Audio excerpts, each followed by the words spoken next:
উত্তর ২৪ পরগনার চৌবেড়িয়া গ্রামে জন্মগ্রহণ করেছিলেন দীনবন্ধু মিত্র ১০ই এপ্রিল ১৮৩০ খ্রিস্টাব্দে। এই চৌবেড়িয়া তখন ছিল নদিয়া জেলার মধ্যে। গ্রামটির চারিদিকে নদী দ্বারা বেষ্টিত, এই জন্য গ্রামটির নাম হয় চৌবেড়িয়া।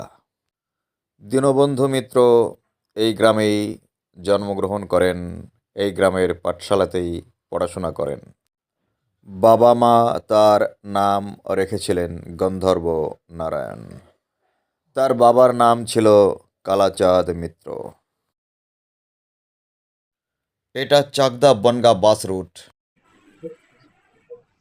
একদম রাস্তার উপর বাড়িটা।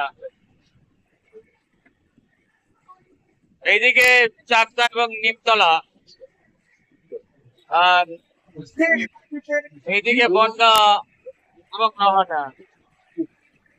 গ্রামের স্কুলে পড়াশোনা শেষ করার পর তিনি আরও উচ্চশিক্ষার জন্য চলে যান কলকাতায়। কলকাতায় তিনি কিছুদিন জেমস লংয়ের অবৈতনিক স্কুলে পড়াশোনা করেন। তারপর কলুটোলা ব্রাঞ্চ স্কুল, বর্তমানে যার নাম হেয়ার স্কুল, সেখান থেকে পড়াশুনো শেষ করে তিনি প্রেসিডেন্সি কলেজে পড়াশোনা করেন। কর্মজীবনে তিনি ডাক বিভাগের উচ্চ পদে চাকরি করতেন এবং তার কর্মদক্ষতার জন্য তিনি রায় বাহাদুর উপাধিও পেয়েছিলেন। তিনি নাটক এবং কবিতা লেখায় সিদ্ধহস্ত ছিলেন। ঈশ্বর গুপ্তের সংবাদ প্রভাকর পত্রিকায় কবিতা লেখার মধ্য দিয়ে তিনি সাহিত্য জগতে প্রবেশ করেন।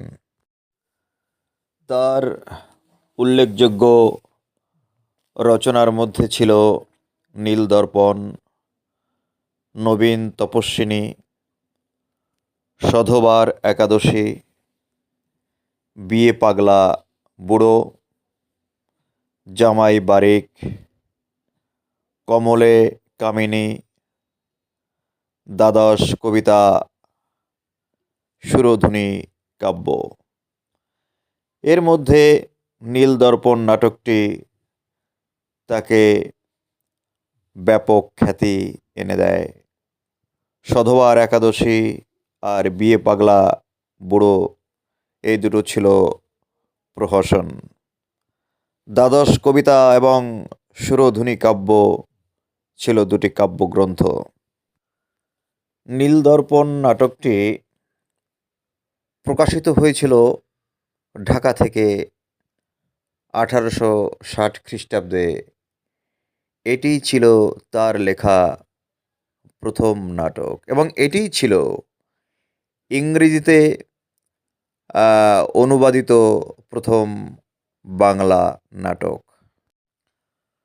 যাই হোক, সেই নীলদর্পণ নাটকের অমর স্রষ্টা দীনবন্ধু মিত্রের বাড়িতে এসেছি, চৌবেড়িয়া গ্রামে। খুবই জরাজীর্ণ অবস্থা বাড়িটির। দীনবন্ধু মিত্রের নীলদর্পণ নাটকটি ছিল নীলকর সাহেবদের অত্যাচারের বিরুদ্ধে এক বলিষ্ঠ প্রতিবাদ। গ্রামে জন্মগ্রহণ করে গ্রামের কৃষকদের মধ্যে বাস করে তিনি কৃষকদের দুর্দশা নিজের চোখে দেখেছিলেন এবং তার নাটকের মাধ্যমে তিনি তা তুলে ধরেছিলেন। এরকম একজন কৃষক দরদি, জনদরদি, দেশপ্রেমিক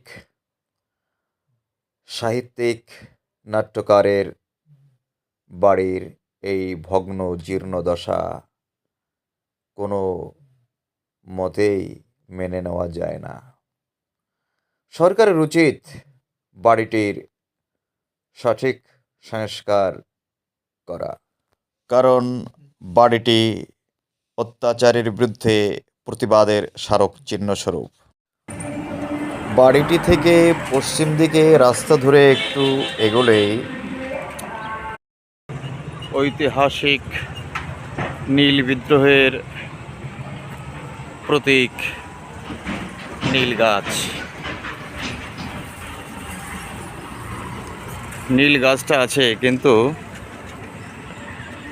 মনে হচ্ছে মরে গেছে, নাকি পাতাগুলো শুকিয়ে গেছে।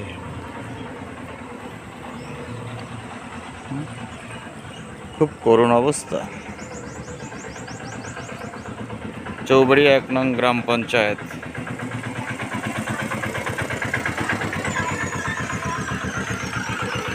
নীল গাছটা মারা গেছে বলে মনে হচ্ছে।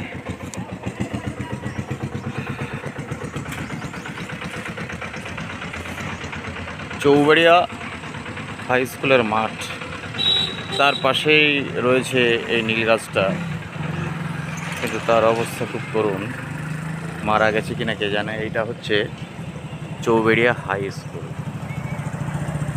আর এটা হচ্ছে দীনবন্ধু মিত্র স্মৃতি যাত্রী প্রতীক্ষালয়।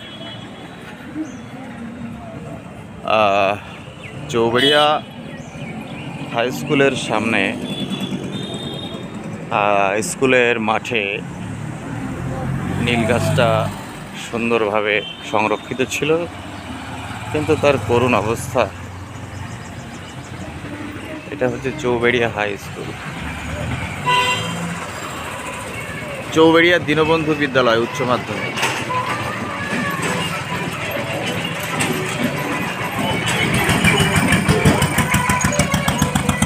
সুন্দর একটি সাজানো গোছানো স্কুল।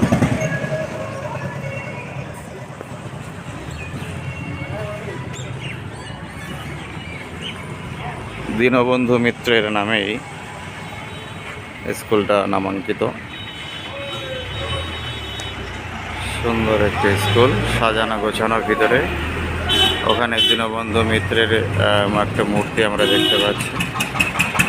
দীনবন্ধু মিত্র,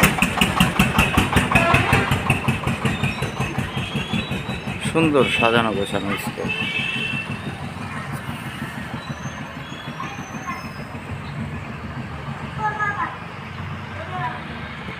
চৌবাড়িয়া বাজার, চৌবাড়িয়া দীনবন্ধু বিদ্যালয়।